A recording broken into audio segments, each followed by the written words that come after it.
Hey,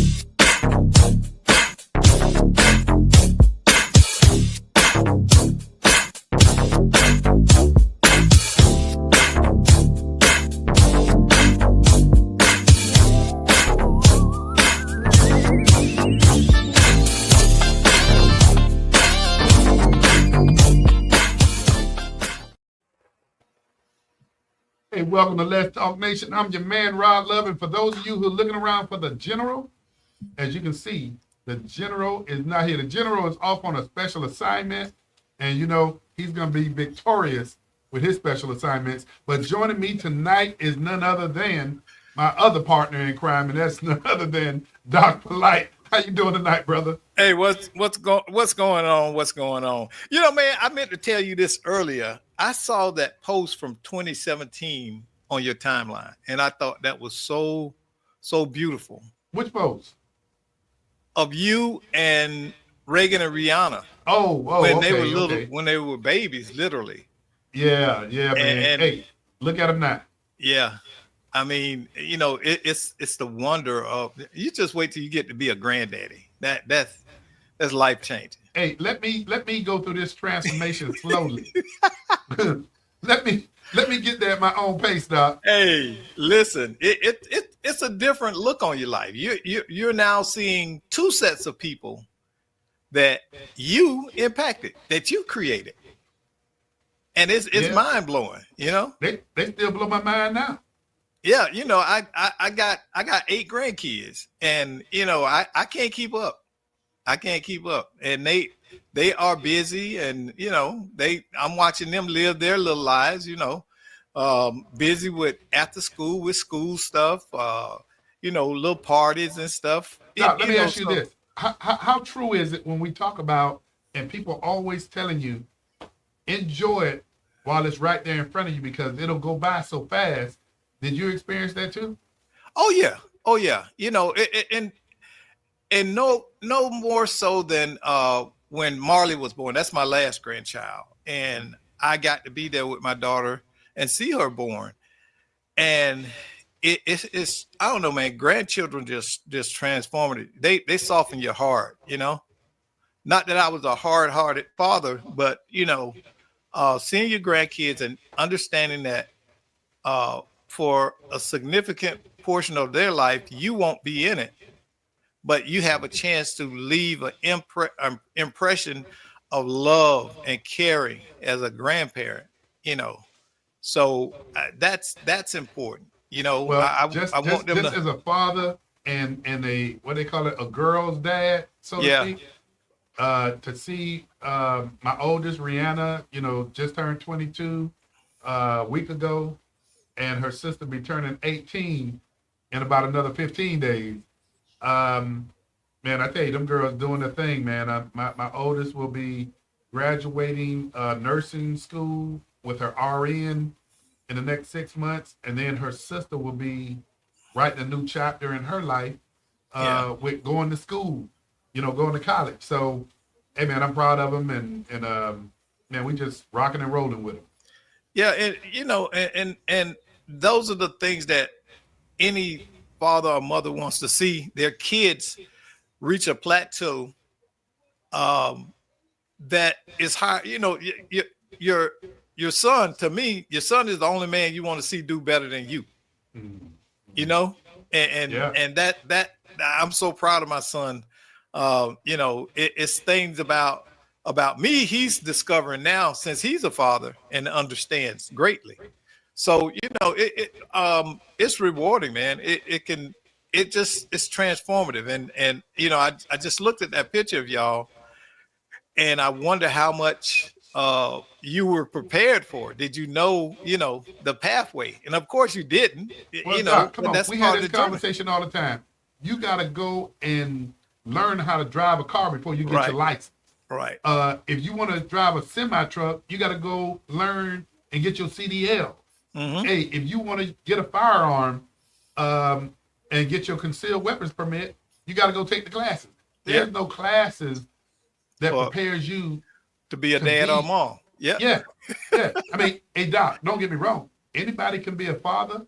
Anybody can be a mother. You know, that's biological. But that But parenting. correct. But you know, I pride myself on being dad. That's the title that I love. Yeah.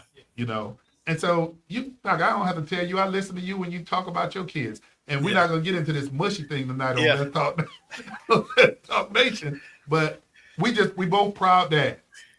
Yeah. Yeah. It definitely. And you know, my kids are the reason that I got into advocacy. You know, advocate for young people and work with young people because I understood that the environment they would live in was bigger than just them. That what was around them would impact their life in some way. So I Yeah. wanted them to have, you know, positive relationships and friends around them. So, you know, they wouldn't, you know, my kids couldn't tell you the first thing about gang banging, inner city, or none of that kind of stuff.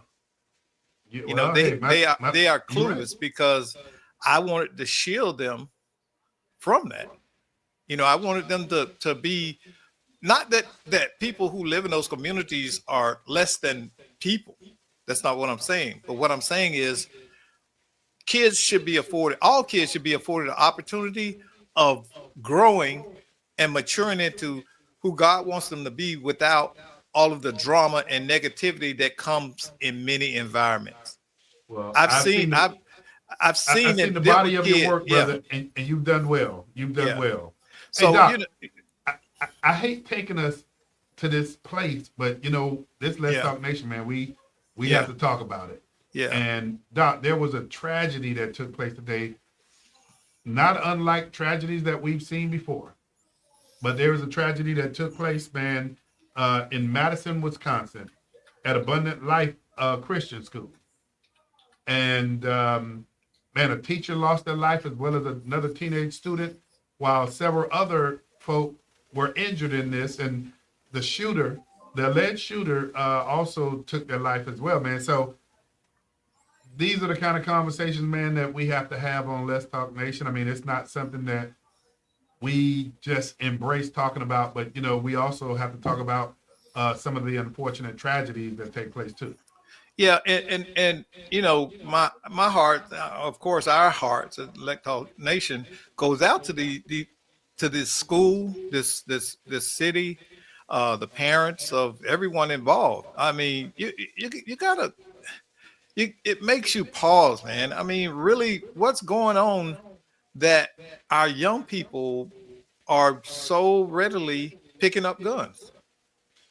You know, it's a conversation, man, that we continue to have because unfortunately, I don't think, you know, we're living in the real world. It's not a situation of uh, if, it's a situation of when, you know, these tragedies happen. I have to, you know, kind of tilt my hat to law enforcement in this situation, as reported. And again, we're getting our news from various news media, but Madison Police Chief Barnes reported that officers responded to the 911 call from the school, and as they arrived from their training center that was 3 miles away, the police did not discharge their weapon upon arrival, as the shooter was already deceased. And again, we continue to get multiple reports that are going out regarding the shooter. But all of this, Doc, as you well know, will be forthcoming in the days ahead, man. But again, Yeah. this is a sad situation. And actually, so far this year, including this shooting, there's been 487 mass shootings. Now, what's crazy is last year there were 641 at this time. Hey, you know, Brother Jackson, the general, was here. He dives down into this, and Doc, he Yeah. just gave some numbers. And I guess what people would readily ask is, what's the solution? And you know, I think some of the solutions, or what we see now, is hardening schools. You know, folk are talking about metal detectors and things of that nature at schools. I think we need to do all that we can. Okay, but okay, both you, I, and the general are gun owners, right? Yeah. What is it about a gun that's so enamoring in American culture? Why do you think that we are so gun conscious and gun focused in this country? When you just say that, just Doc, from a personal perspective, I know we won't get into black, but but put you know, some meat I'm on a the bone. ponderer. Put some meat on the bone for that for me. When you say gun conscious, what do you? Well, gun conscious. I mean, we think in terms of everybody should have a gun. If you're not a criminal, and it's our right, and nobody can take that right from us, and we are hard with it. You know, we're just so determined to own guns in this country. Everybody. But I think it goes both ways, Doc. You have, Yeah. you know, like me, you, and Greg. I mean, we're gun owners, but you also have individuals who don't want guns around them. I mean, it goes both ways. And I mean, I don't know, Doc. I don't know what the answer or the solution or you know why we find ourselves in the situation that we're in. But I mean, the fact remains, Doc, we live in a country that people can have rights to carry firearms. I can explain to you why people do what they do. There are enough guns in America for every American to own how many guns? I don't know. I know you got the answer to that. 14 apiece. Hey, man. That gun ownership it has a unique perspective on national defense. It is the biggest deterrent to other countries invading us. The fact that Americans own so many guns. It's not the military, it's not the nuclear weapons. It's the fact that Americans own so many guns and are willing to use them. Most of them have training. We're probably the most gun trained culture in the world when you think about it. So, you know, that's the plus side as far as national defense. You're not just going to come in and take our homeland. They say it would nearly be impossible for any nation to come in here. Yeah, Doc, I'd be lying to you if I told you I had a solution to addressing these issues, man. I don't know, man. I mean, it's a sad commentary that we have to report on things like this. Doc, I don't know, but you know what? We do have a special treat. We have some young individuals in the studio that we're going to bring them in. You know, they're very interested in facilitating their own podcast. So tonight we're going to throw them in the fire. Oh, okay. We're going to see what they got.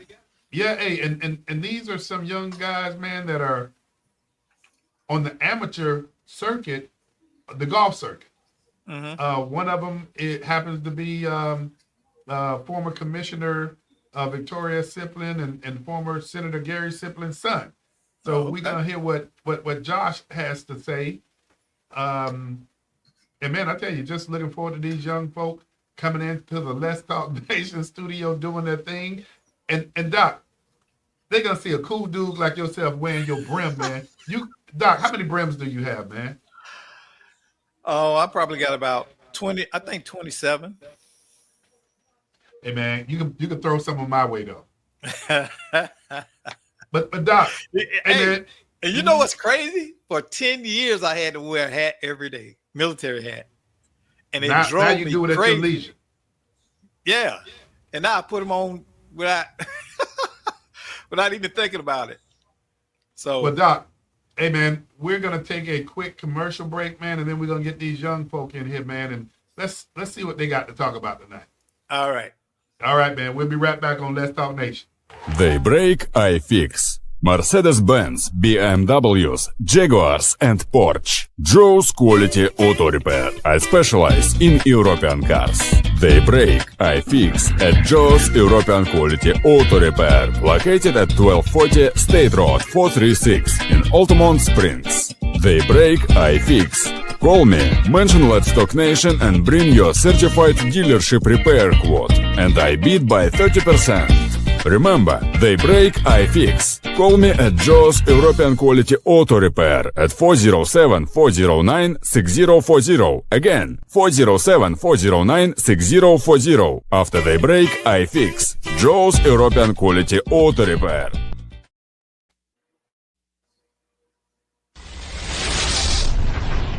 Joe's European Quality Auto Repair.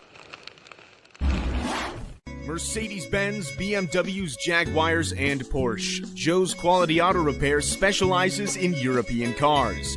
Joe's Quality Auto Repair is located at 1240 State Road, 436 in Altamont Springs. Stop paying a king's ransom for your foreign auto repairs. Call Joe's Quality Auto Repair, mention Let's Talk Nation, and he'll beat certified dealership repair quotes by 30%. Call Joe's Quality Auto Repair at 407-409-6040. Again, 407-409-6040 for the best affordable and guaranteed European auto repairs.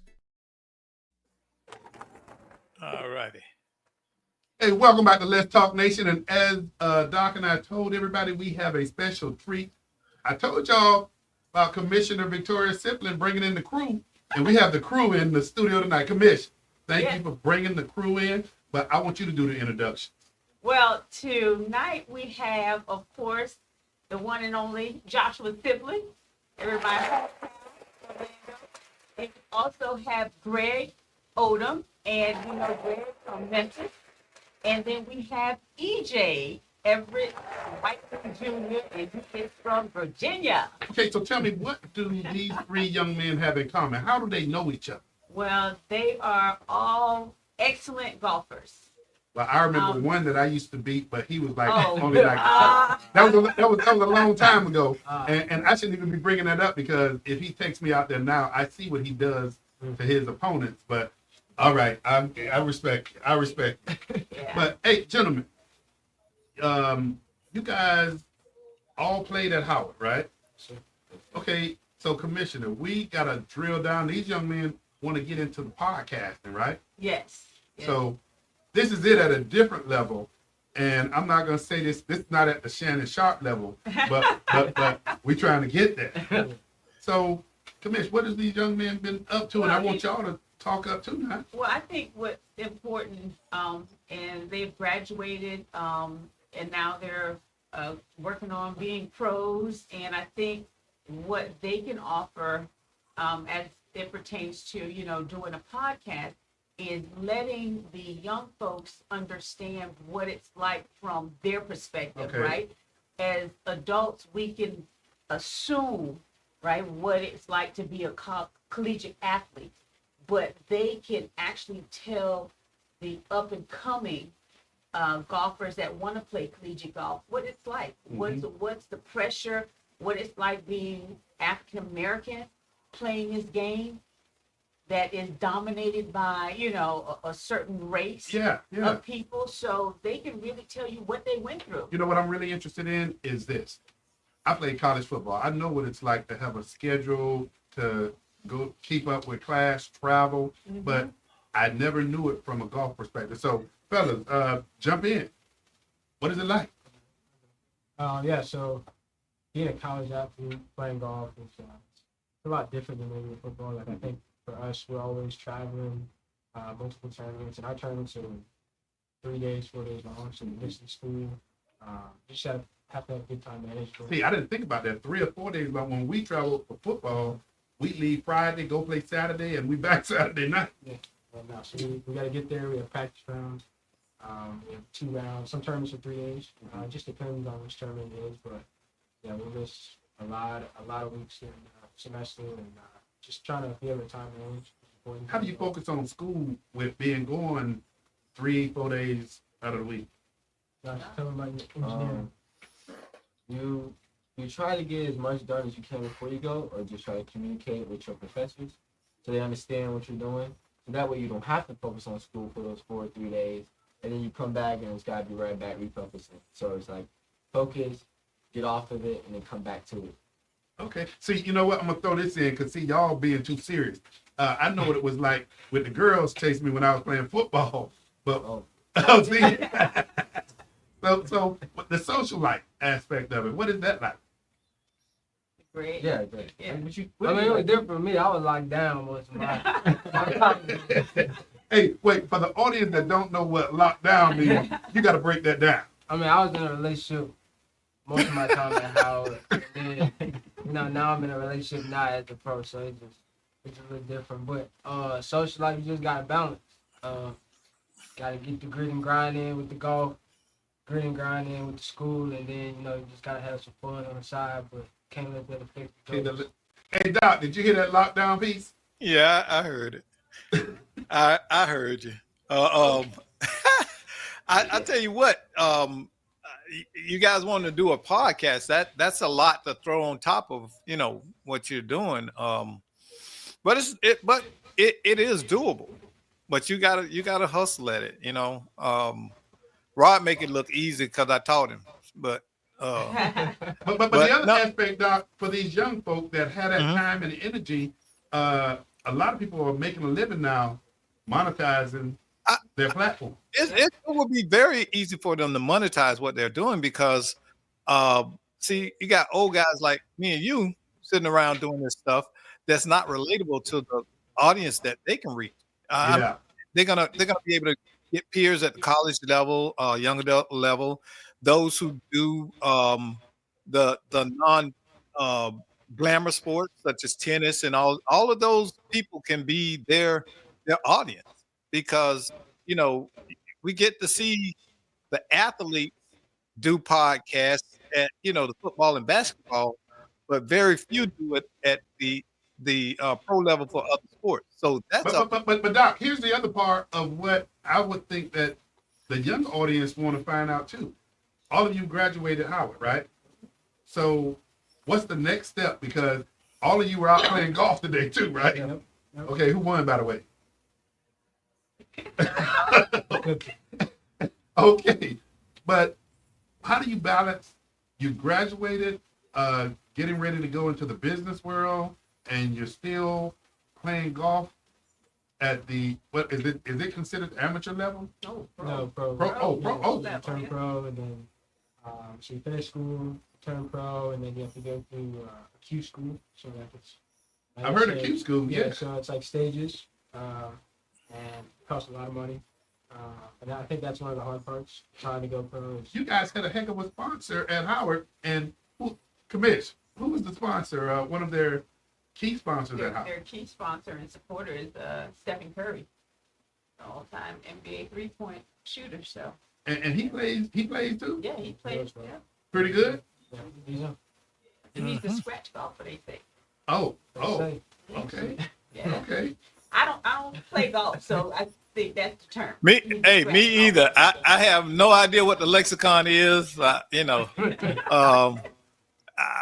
just found out. Matter of fact, I just found out what par was about 2 years ago. Oh, you way off the mark. Yeah. So I saw Greg and I saw Josh on TV. And you remember the Southwest. Yeah, and that was, I'm gonna tell you, it was incredible for me when I saw y'all playing. And I'm like, man, I know those kids. I mean, young men, and it was incredible for me to sit back and observing some of the shots that y'all were making out there. I'm like, man, that was the Tiger Woods moves. I mean, you came out the sand trap on one of those, and I think I sent a screenshot to you and your husband. But to see you guys doing your thing, and to know and to have been in the room with y'all, that was something for me that was an incredible experience. So what else has been incredible as y'all are going through your journey? I think just the opportunities that Howard has given us, having Steph Curry support the team. I went to Hampton University first, and they actually had to cut the program due to COVID. So if it wasn't for Steph Curry, I might not be here right now. Okay. So I think just having those opportunities, and it's just been great. Just want to keep giving back, and that was our idea for the podcast. Let kids listen to us. And so what are you guys gonna be talking about? That's the other piece that everybody. Yeah. Why do y'all want to do a podcast? Well, our goal is just to kind of show a different aspect of the world of golf to kids. I feel like some kids don't really get the full experience. And we want to be able to bring that to them. We want them to see both sides of being a pro, going on the road, what is it like to practice, what is it like going through college golf, experiences, what they can expect to encounter, and maybe get some tips from some people we have on on a podcast, such as like Greg, who just won twice in the APGA Tour. EJ's won the APGA Tour. So get their insight on how they win, the ups and downs, and just trying to help out as much as we can, because we wish we had something like that. Yeah. I think Yeah, that was so- my thing. So what Is kind of social media following do you guys have? We're in the prototyping stage right now. We are hoping to launch ASAP, but right now we are just trying to gather the resources and support that, because we don't want to just start it up and then Yeah. fall down. And we're not gonna ask y'all for the name of your platform, because that's something that you want to reserve and make Yeah. sure. Don't blurt it out. Yeah. And then somebody you look up when you try to brand it, and somebody got it and they want to charge you $5,000 Yes. because they heard you say it on the show. Right. Yeah. So Yes. so let me since we're talking about podcasts, I'm gonna give you my expertise on this. Okay. The first thing I would tell someone launching that is that they need to create those social media channels. They are free. Get your following up to, if each of you bring 10,000 followers, okay, and you're speaking to 10,000 followers, 1% will follow you, 1 to 2% will follow you over to your podcast. Okay, then you can make your content. Y'all should be taking notes. No, I'm just kidding, but you should be taking notes. Take But a mental listen, note. yeah, but listen, now it opens up opportunities for you to monetize yourself. You can create your own community where they pay access. You can teach folks. You can do videos. Do something like a patron. You can have a patron pay to be a part of the community and monetize that. So right there, you got multiple streams of income coming in, trying to get endorsements for, your podcast. But the other thing too is, and this is the simplest piece to this, is be comfortable telling your story. I'm familiar with your story to a degree because I know you started out with Dr. Dorsey, telling that story. Man, you'd be amazed at how many other folk will be attracted to that. And I can remember the guy who Dr. Dorsey groomed as well, who became, the longest drive hitter? Maurice Allen. And he's won that competition a couple of times. Yeah. And then I know, EJ, you were going to say something about the content. Like Josh was like, why are you doing this? Yeah. I think like piggyback on what he said, golf is a predominantly white sport, so to have us come on a podcast and be able to talk about our experiences and how to get recruited for golf, how to go to college, or what pro life is like, just to have a kid tune into our podcast, or a young high schooler, anybody, I think that's good and something that we didn't have growing up. So Yeah. just giving back and just trying to help. And a little bit of what you may want to, experience doing is those products that y'all use on the golf course. Yeah. Sometimes you have to give up a little to get a lot. Mhm. And by having those conversations and talking about the products that you're using, and then after you talk about it enough, then you reach out to those local manufacturers. What's the one off of International Drive? The golf. The PGA store. PGA store, but it's Superstore. Which one? I can't remember the other golf store that is it off of Kirkman or Conroy? Club champion? That might be it. But once you're using those products and you go there and say, hey, I want to be able to tell people that they can come to your shop and purchase this.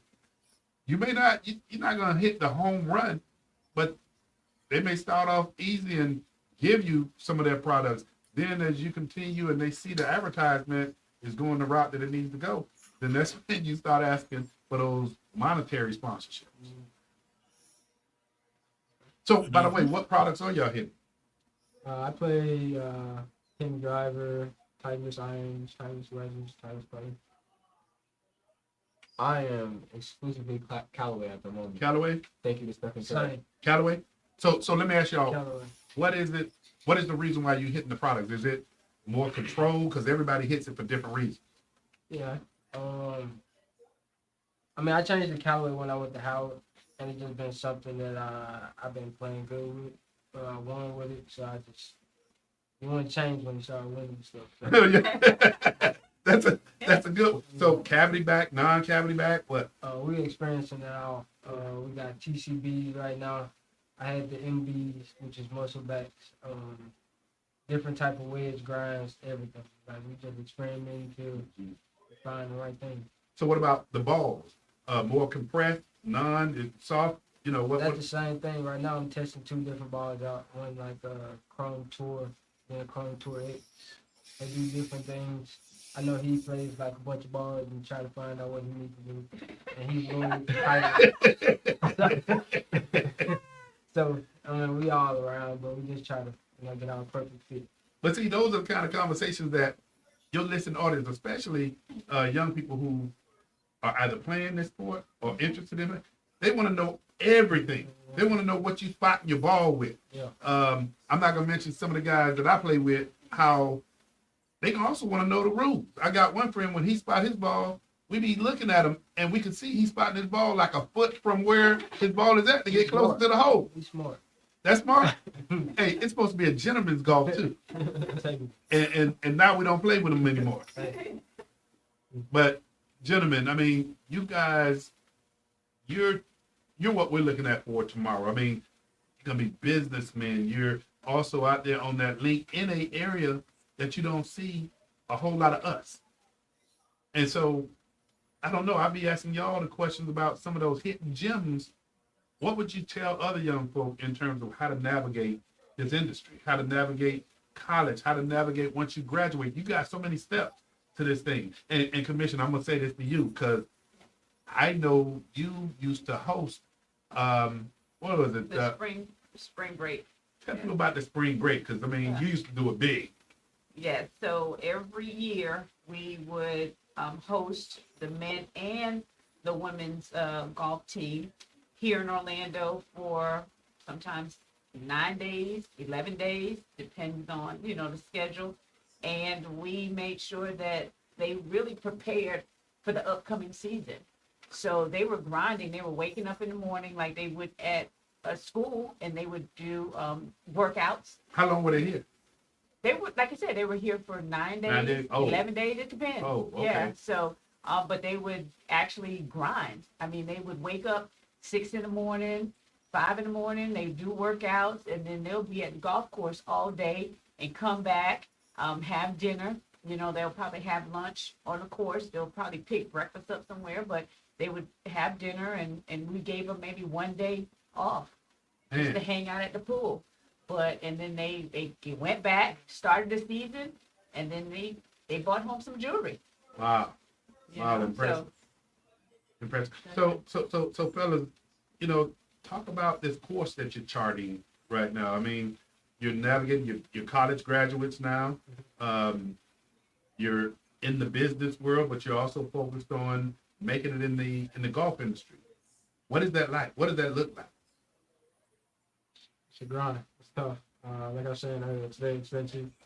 So just trying to find sponsors and find people that will help us along the journey. But at the end of the day, we're just trying to work hard, use our resources, people that can help us get to where we want to be, and just put the work in. When you say find sponsors, because I know, and Commissioner sitting over there on the end, she can tell you what it's like when she was running for office, having to set aside time each day to call people and individuals and businesses to support her campaign. When you talk about finding sponsors, what's the process that you all are going through to do that?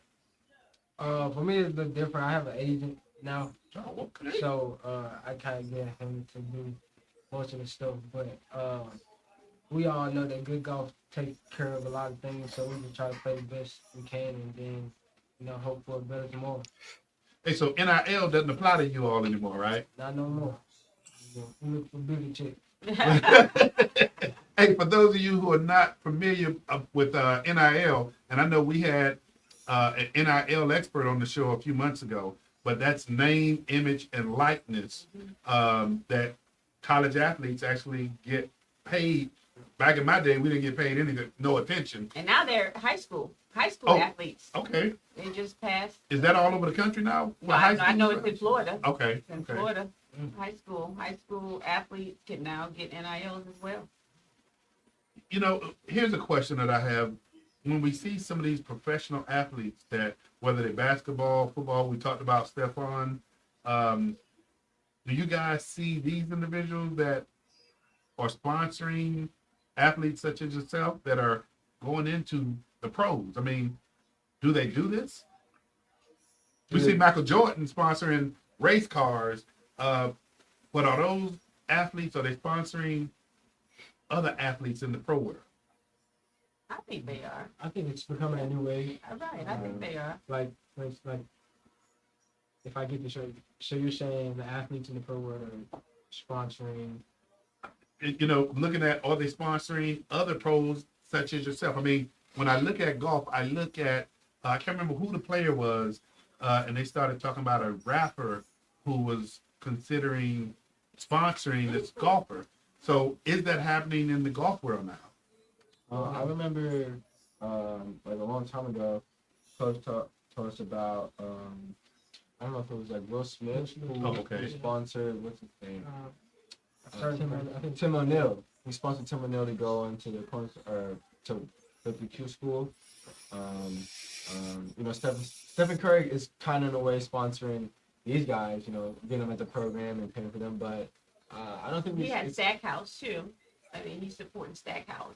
Mariah, I think she played for Stanford, and so now she's a part of his organization as an ambassador. But I think he's supporting her because she's a female golfer. You know, so I think it happens. But you know, sometimes people want to remain anonymous and silent and just do their work. You know, they do what they do. But some people don't like the publicity.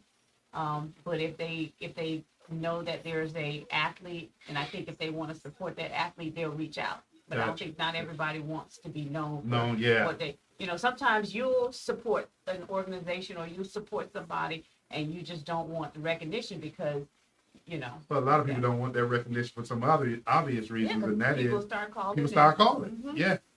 So fellas, what are some of the next moves for each one of you? Let me start at your end, Josh. What's some of the next moves for you? Well, right now I'm in my second semester of my COVID year, so I got the spring. Trying to get into the top 5 in the PGA rankings, collegiate rankings, so I can go on that tour. And I'm currently getting my MBA. Just recently got my mechanical engineering degree. So I'm just trying to play the best golf I can to give pro golf a shot right now. Okay, all right. For me, 2024 golf season just finished. Fell short at stage 2 of Q School, Corn Ferry PGA Tour. So now we're looking to a brighter future right now. Playing on the APGA most of my time of 2025 and do Q schools around like DP or PGA Tour America, and then also Corn Ferry Q schools. But just trying to make a way, trying to make a living. Got to pay their rent somehow. And, keep going. Yeah, for me, same thing. Just didn't get the Q school this year. Just going back to the APGA tour. Fortunate enough, like Josh was talking about the APGA collegiate rankings being just graduated in May, so we were in the APGA collegiate rankings. So they kind of sponsor you, give you some money to travel, and they pay for you to play in their tour for the year. So that's what we'll be doing next year, starting 2025. And like you said, just around. So how does that Q school work? I mean, is it a point in time where you graduate Q school? So you just pay a fee, and there's pre-Q, first stage, second stage, final stage, and there's like what 70, 80. There's a bunch of people each stage. Okay. And there's multiple sites around the country. So you go through pre-Q, finish like top 30, and then you move on to first stage. So you go to first stage, and if you finish top 20 there, you go to second stage. So okay. Second. But the hard thing is, I mean, if you don't get through, you have to wait for the next year.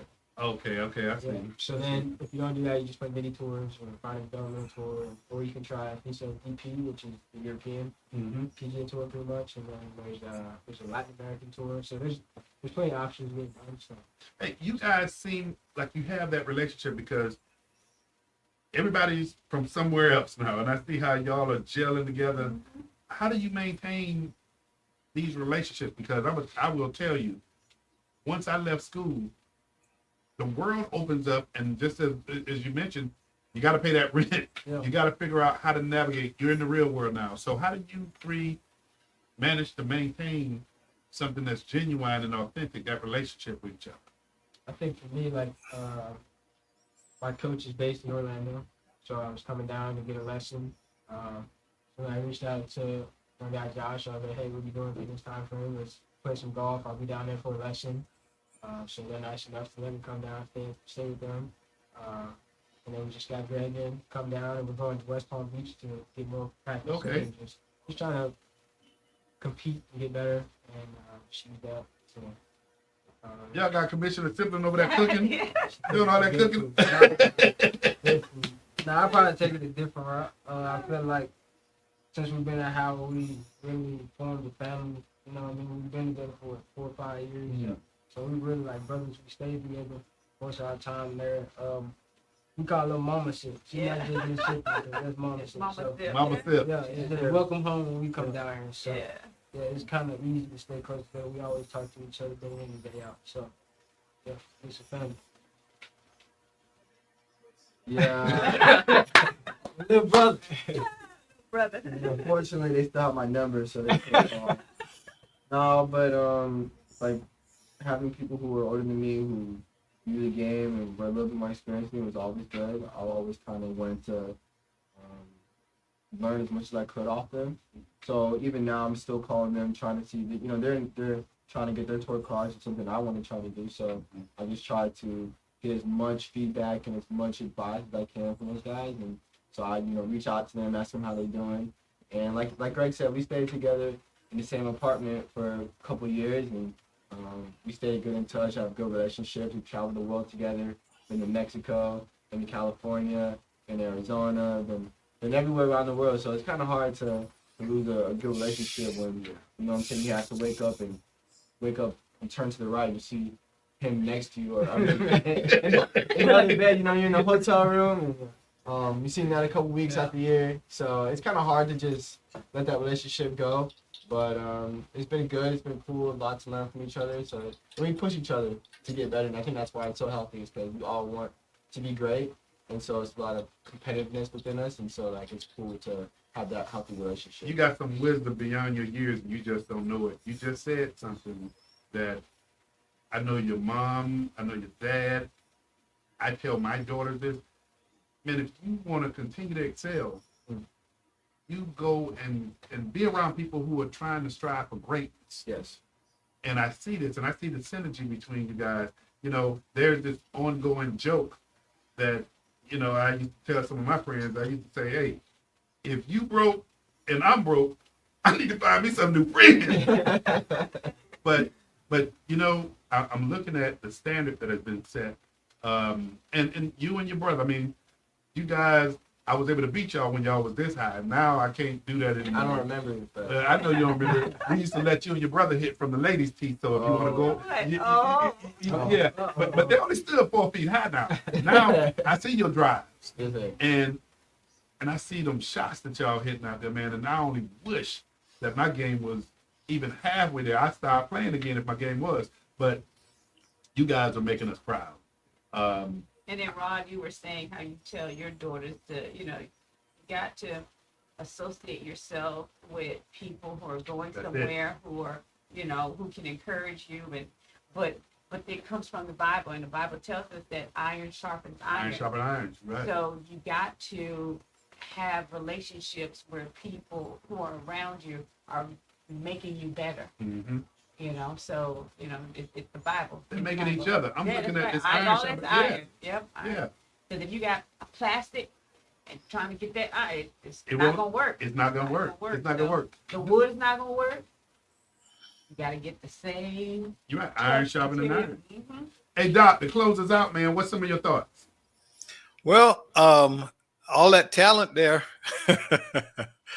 I just want to congratulate them really on being positive role models. Yeah. Because that's what I see right there. You guys may not know it, but one day you'll hear people whose lives you've impacted right now. And just keep your focus. You got a plan. Keep your focus. Continue to hone your skills, your golf skills, your social skills, and be prepared for the opportunities. And that's another key thing too. You got to be prepared for the opportunities as they come. Iron sharpens iron, but if you're not prepared to step into the opportunities when they come, then you're gonna miss out on things. It sounds like you're surrounded by a village that is promoting you and teaching you the right values. So again, congratulations, all you young men for graduating from Howard. It's Howard, right? Everybody graduated Howard. Yep, That's good. See, And these ballers in here, Doc. Hey, Doc mentioned always being prepared, and this is how we're gonna close this out.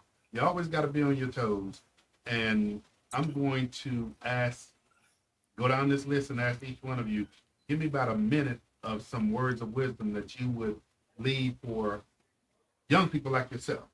And I'm gonna start with you. I think for me,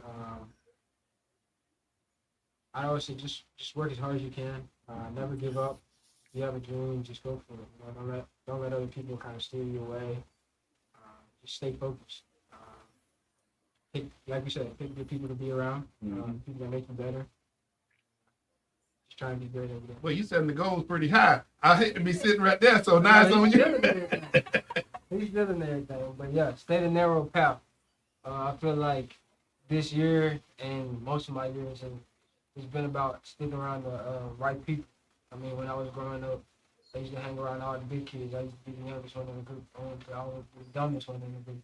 I wanted to learn as much as possible, so one day, you know, I can pass it along. And I feel like we did that here. EJ been battling for a while, and then, you know, even Josh tried to bring up a challenge with me last year. So.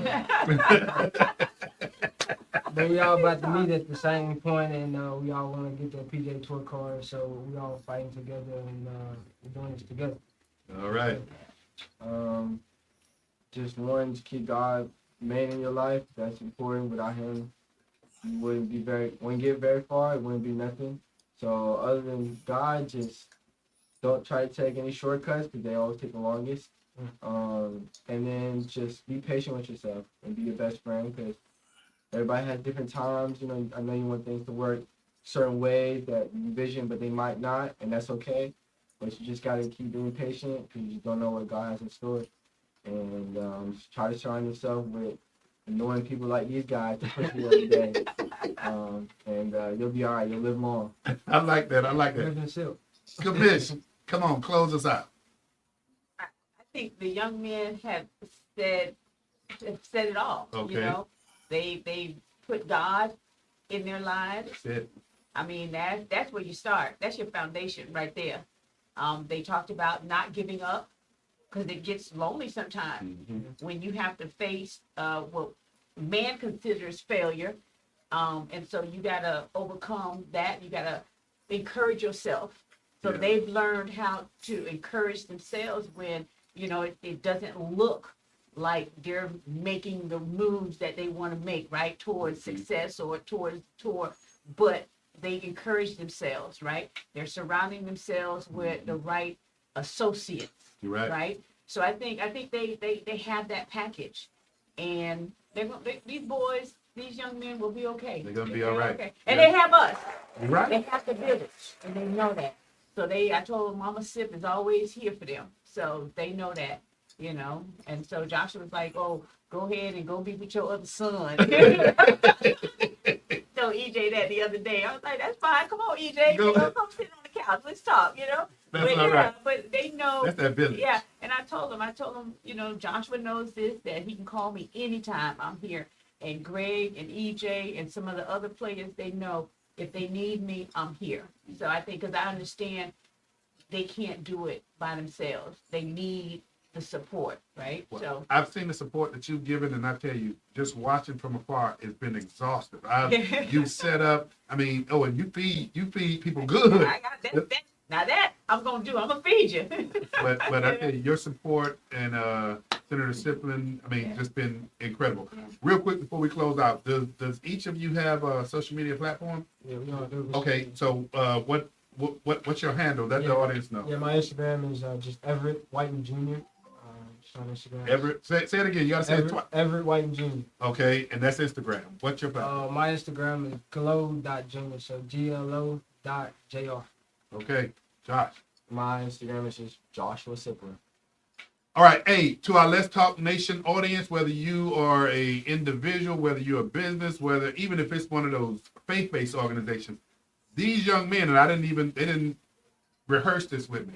Hey, if you want young men to come speak at your different organization, hey, for an honorarium, these guys will respond post haste. So these are what we call our men of tomorrow. This is the future. And so, gentlemen, I want to thank you all for coming in. Commissioner, thank you for. Yeah, thank you, when guys. You told me these young men were interested in creating their own podcast.